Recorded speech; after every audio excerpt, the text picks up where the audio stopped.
Hello, this is Kyle with Pure Storage, and in today's technical demo video, we're going to do something a little bit different. We're going to show how to manually set up an NSXT edge cluster that will eventually be used for workload management within VMware Cloud Foundation. So we can see here we've got our workload domain. It's already been set up within SDDC Manager. We have 4 ESXi hosts, and we are using the iSCSI vVols principal storage type. So we've already got an iSCSI data store provisioned that I'll show you in just a second. The other thing that I've done a little bit of pre-work is I've set up an ephemeral port group that's using a VLAN trunk, which is what our edge nodes are going to use. You can also see I've got a VMFS data store as well as a vVols data store that's using iSCSI. And I deployed both of those with our Pure Storage vSphere web client plugin. If we go over to NSXT, the first thing that we're going to do is we're going to create an IP address pool. This IP address pool is going to be used by our edge clusters as an edge TEP tunnel endpoint protocol is that acronym.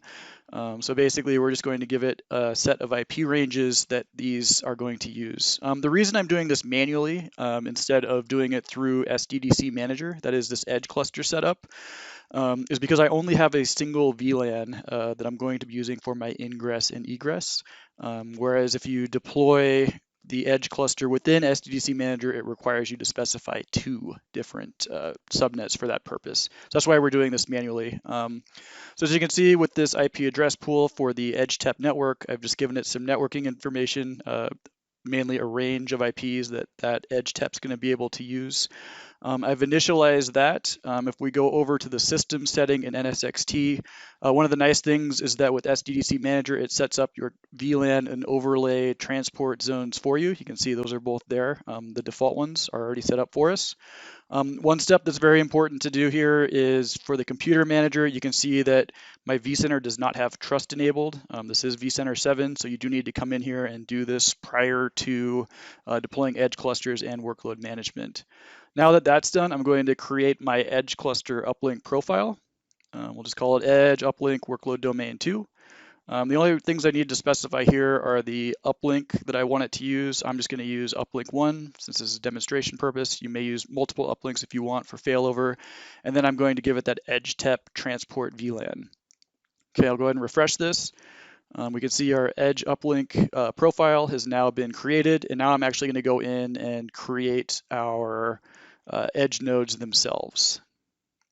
We can see we've also got a vCenter profile that was automatically created too. That has already been applied to these ESXi hosts. Again, one of the nice things about having SDDC Manager create the workload domain for you.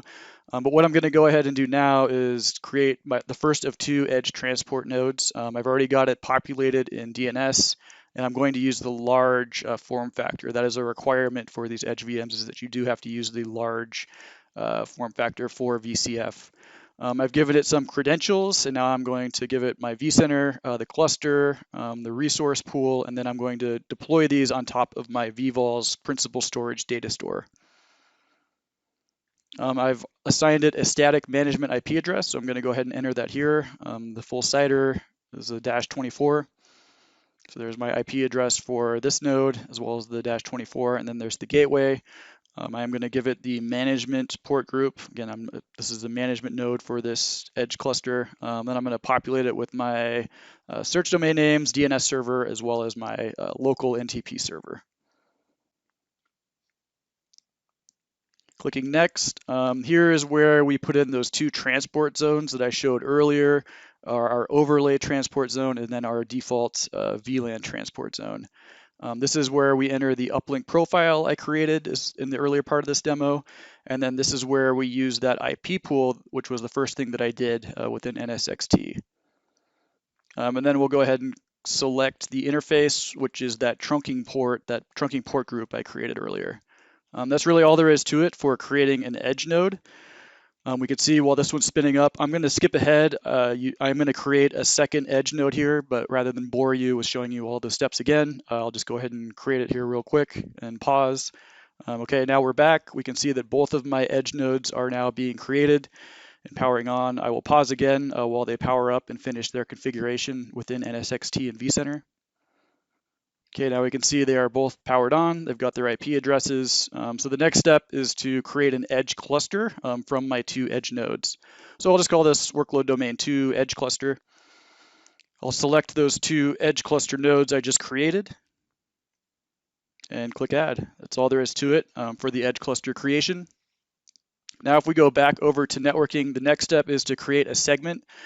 This is where my ingress and egress will communicate via the edge cluster nodes over my VLAN transport zone. So I'll give it a name, that transport zone, and then this VLAN is where my ingress and egress traffic will be. Again, I'm only using one VLAN for that purpose, which is why I'm doing this manually.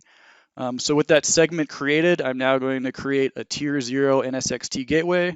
I'll give it a descriptive name, workload domain 2, tier 0. We'll do active standby and non-preemptive, and then we'll select the edge cluster. We then save this, and then we actually continue on with this configuration. So just a couple more things are needed. We need to configure a couple of interfaces on the NSXT edge nodes themselves, which is how they communicate out and up to the tier 0 gateway. Oops, a little typo though, edged one. I'll change that to edge one in just a second. Here is an IP address that is on that ingress VLAN. I'll connect it to that segment I just created earlier, and then I'll associate it with that edge node. I will repeat that process, adding an interface to my other edge node here.